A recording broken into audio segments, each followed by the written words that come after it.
Welcome back to the Easy English Talk podcast. I'm Lily. And I'm Marcus. It's really nice to be here with you again. Today's episode is about something very simple on the surface, but actually very deep when you think about it. Our daily routine. Right, because a routine isn't just what you do, it's how you live your life without realizing it. Exactly. And sometimes we underestimate how much our small daily habits shape our mood, our energy, even our mindset. Two people can wake up at the same time, do similar things, but feel completely different by noon. That's so true. One person feels overwhelmed, the other feels grounded and calm. And often, that difference starts in the first 30 minutes of the day. So let's start there. I've noticed something interesting about myself recently. If I rush my morning, my whole day feels slightly off. Same. It's like you carry that rushed feeling with you all day. Exactly. So I've been trying to slow things down a little. I wake up, but I don't immediately try to start functioning. I like how you said that, start functioning. It really feels like that sometimes. Yeah. Instead, I just stay in bed for a moment. Not scrolling, not thinking about tasks, just existing for a bit. That's actually harder than it sounds. Most people immediately grab their phone. I used to do that too, but I realized it makes my brain feel like it's already working before I even get up. That's a good way to describe it. Your mind is already overloaded before the day starts. So now I try to give myself what I call a soft start. A soft start? Yeah, just easing into consciousness. No pressure, no urgency. That connects nicely with the idea of ease into, right? Exactly. For example, I might say, I like to ease into my morning by sitting quietly for a few minutes. I do something slightly different. I open my window almost immediately, even if it's cold. Really? Why is that? It feels like I'm telling my body, okay, the day has officially started now. That's interesting. A physical signal to start the day. Yeah, I don't think it's about the air itself. It's more psychological. I actually do something similar, but with water. I always drink a glass of water first thing. That's a very common habit, actually. It feels like I'm waking up my system slowly, like turning on a machine, but gently. I think what's interesting is that everyone has a hidden ritual in the morning, even if they don't notice it. Yeah, some people scroll their phone, some people stay quiet, some people rush out immediately. And the way you start that first moment kind of sets the emotional tone. It's like your brain is very sensitive in that moment. It absorbs everything quickly. Have you ever noticed how even one small action changes your mood? Yeah, like if I make my bed, I already feel a bit more in control. That's true. It's such a small thing, but it gives a signal like life is organized. Even if everything else is not organized yet. You said something earlier, soft start. That's not a fixed expression, but it makes sense. Right. It's more descriptive. It means starting your day gently, without pressure. For example, I prefer a soft start rather than jumping into work immediately. I like that. It sounds like something you can actually feel. Another idea I've been thinking about is mental space. Mental space? Yeah, like giving your mind room to breathe. For example, I need mental space in the morning before checking messages. That's very relatable. I think most people don't realize they don't give themselves any mental space. I think mental space is not just about silence. It's also about not being immediately influenced. You mean like not letting external input rush into your mind? Exactly. Before you open messages, emails, or social media, your thoughts are still yours. Once you open them, your attention is already shared. Yes, and sometimes even slightly fragmented. That's why mornings feel so different when you delay that first input. After that slow start, I usually move into breakfast. But even that has changed for me recently. How so? I used to eat while doing something else, watching videos or checking messages. Now I try to just eat. That's a big shift, actually. It feels more present. Even something simple like toast feels different when you're not distracted.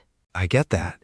I usually have coffee and check my schedule, but I try not to overload myself with information right away. That's smart, because the morning can easily become information overload if you're not careful. After breakfast, I usually check my to-do list.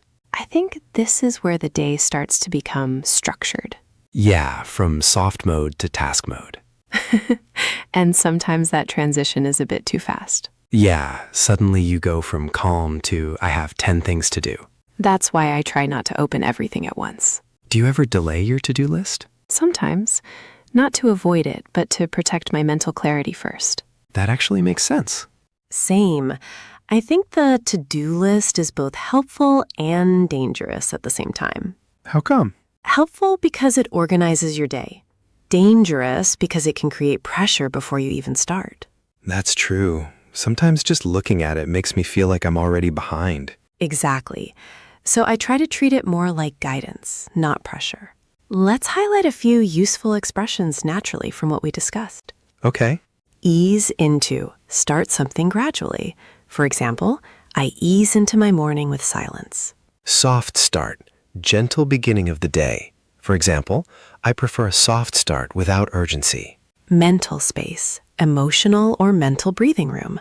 For example, I need mental space before work. Overload. Too much information or pressure. For example, too many messages in the morning cause overload. To-do list. List of tasks. For example, I check my to-do list after breakfast. It's interesting how much the morning sets the tone for everything else. Yeah, it really does. But of course, the day doesn't stay calm forever. Right. Then comes the afternoon, which is a completely different energy. Let's talk about that next. So let's move into the afternoon.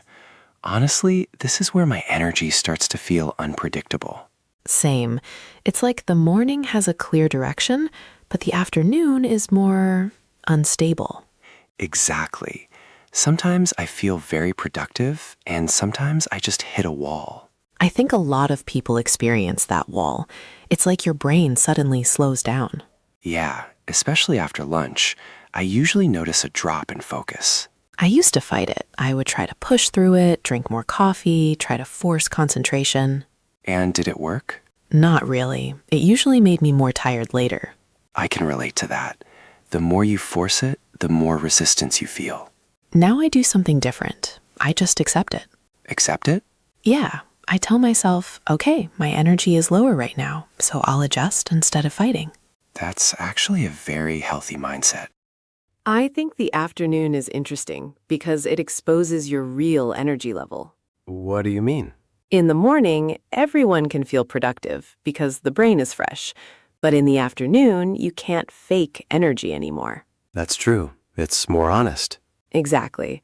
It shows how much rest or pressure you actually had in the morning. So it's like a reflection of your earlier habits? Yes, very much. So what do you usually do when that happens? I switch to easier tasks, things that don't require deep thinking.